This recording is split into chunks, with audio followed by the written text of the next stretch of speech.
Welcome to the Irish Farmers Journal Weekly Podcast. Hello and welcome to this week's podcast. I'm Hannah Quinn Mulligan.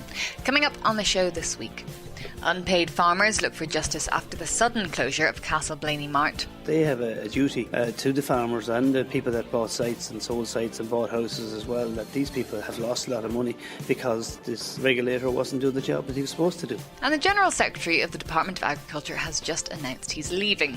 What does this mean for Ireland's CAP proposals with just 18 months to go? The other side of it, maybe it's not a bad time for a fresh pair of hands to come in. Relations between the Minister and the Department and the farm organisations have become a bit fraught. We had a lot of upset over inspections over the last 2 years. But first, with the rumblings of an upcoming general election on the way, it's important to know where our current Taoiseach Leo Varadkar stands on funding for the next Common Agricultural or CAP policy and Brexit. Our CEO, Justin McCarthy, sat down with Taoiseach last week to find out how he felt on issues affecting the farm community. Taoiseach, the first most impending one in all farmers' minds at the minute is Brexit. I suppose sitting here today, we're waiting for news from Chequers in terms of what comes out of that. But today, can you give farmers, given what's at stake for farmers' incomes, can you give farmers a guarantee, or can you give them a level of comfort that whatever the outcome in Brexit, that there's going to be measures taken to protect their income? Obviously, the result that we want out of negotiations is that there wouldn't need to be measures. Mm-hmm. What we want to achieve is what we've said from day one. Protect the common travel areas so people can travel freely between Britain and Ireland, make sure there's no border between north and south, and maintain trading arrangements for goods, for goods and services, but particularly agricultural goods as they are now. And if we can achieve that, then Brexit shouldn't result in any impact on farm incomes. If we end up in a no-deal scenario or a hard Brexit scenario, and this is very much hypothetical, the impact on farming, on small businesses, small exporting businesses and agri-food could be very severe because of dependency on it. And in that kind of scenario, we would need transition funds to help the agri-food industry and farms to adapt to the new arrangements. We would need to apply for state aid, and that is understood across the European Union.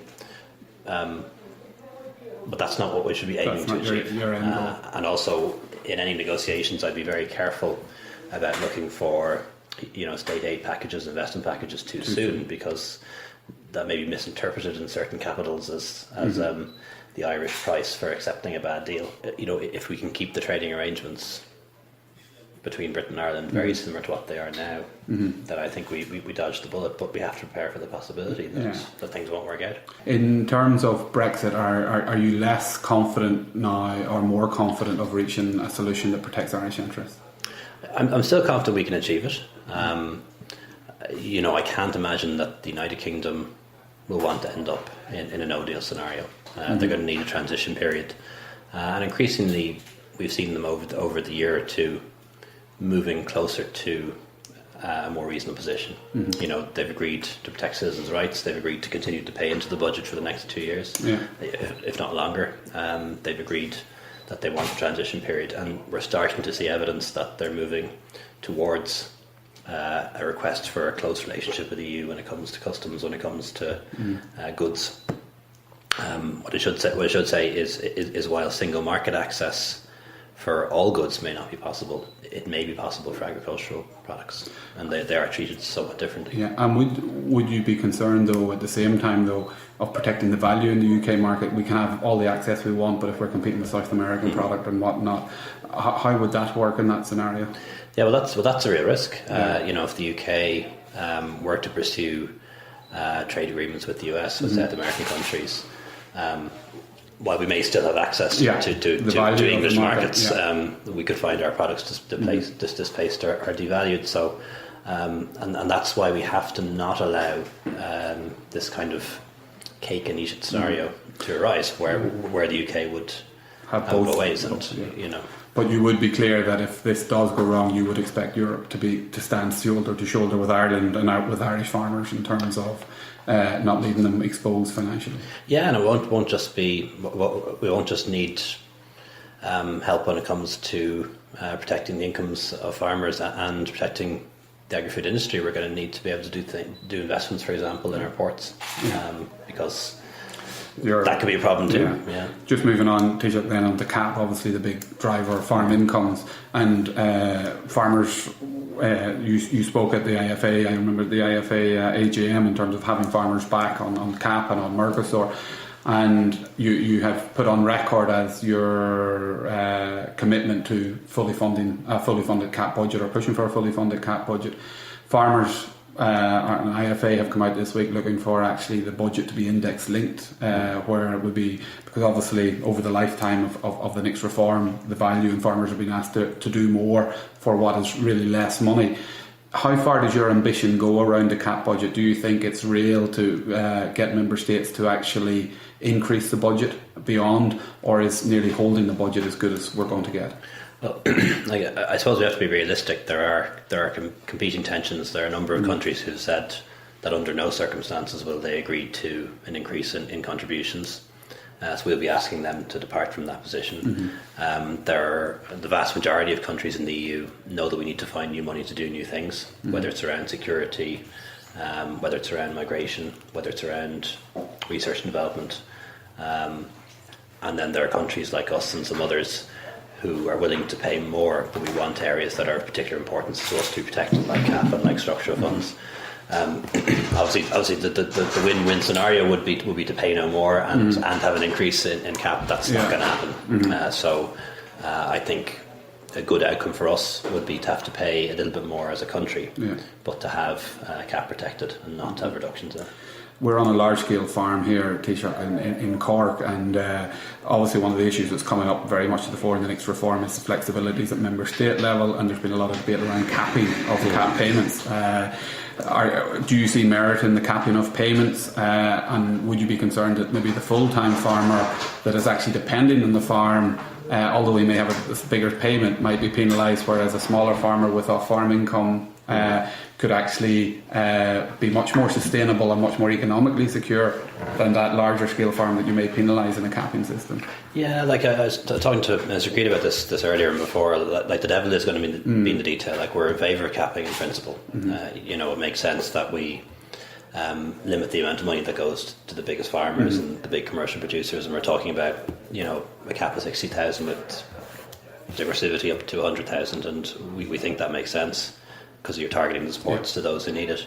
But there could be anomalies. One of the anomalies could be where there's a couple of people or the same family operating the same herd number, for example, or an anomaly just like the one that you mentioned. So the devil is going to be in the detail. An Taoiseach Leo Varadkar there, and you can find more coverage of that interview in this week's paper. Now, local marts play a pivotal role in communities, with farmers using them as social hubs and relying on them for timely payments to help with cash flow. So it was a double shock to many when news broke that Castleblaney Mart in County Fermanagh was not only closing, but also owed a number of farmers a considerable amount of money. A resolution hasn't yet been reached between the Mart and the farmers, but our correspondent Thomas Hubert met with Frank Brady of the IFA, who is helping to deal with negotiations between the two parties. What's the latest, and how are things shaping up for farmers who've money owed there? Well, at the minute, farmers are owed a lot of money, and we had Paul McCormick, who's a solicitor, that has come in to help us out. He's not getting very much money out of this, and we hope to meet again on the 30th of July, and hopefully all farmers involved will turn up on the night. We hope to write to every farmer, then get a list from the receiver of who's owed money, write to them and ask them then, are they willing to put €50 in to finance going down a road of seeing is there any way of getting compensation. Paul McCormick thinks that there is, but we just have to be brave here, and we might have to follow it on. We're hoping that our local politicians and politicians from around the country will look at this and see that this organisation haven't done what they're supposed to do. They sent out 6 letters to the Colm Eugene telling them they were going to put him out of business, but they didn't put him out of business, that he was trading under a licence, he was trading without a licence, and he was trading illegally, and they did nothing about it.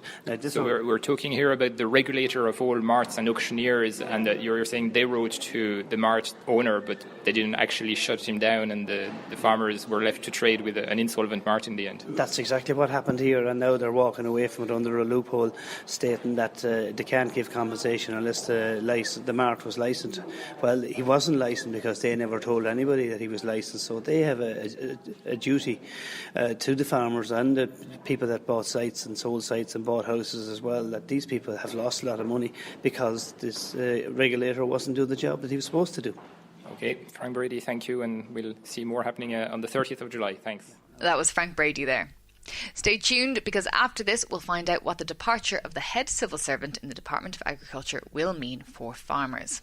No low-cost loans this year. In this week's Irish Farmers Journal, as bills mount on farms, the low-cost loan scheme promised under Budget 18 may not be available until 2019. Farmers consider legal action against Castleblaney Mart. Plus, we have an exclusive interview with An Taoiseach Leo Varadkar about Brexit, CAP, climate change and Mercosur. And in Irish country living, where have all the doctors gone? GPs are overworked, underfunded, and there are no new doctors coming in to replace those retiring. This week's Irish Farmers Journal is on sale now.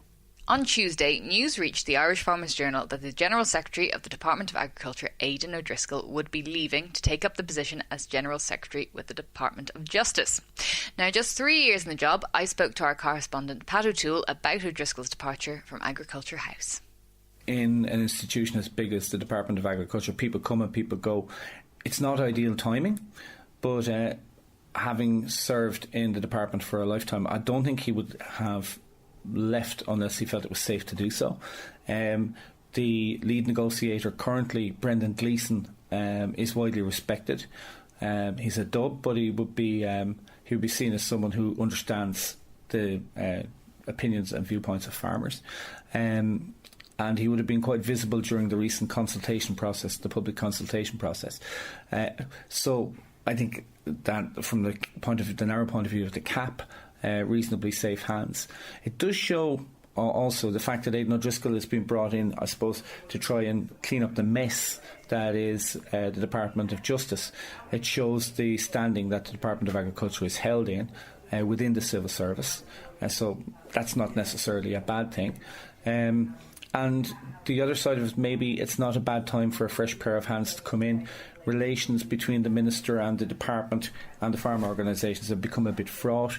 We had a lot of upset over inspections over the last 2 years, and the issue of the tillage compensation fund saw the occupation of the Department of Agriculture with strained relations.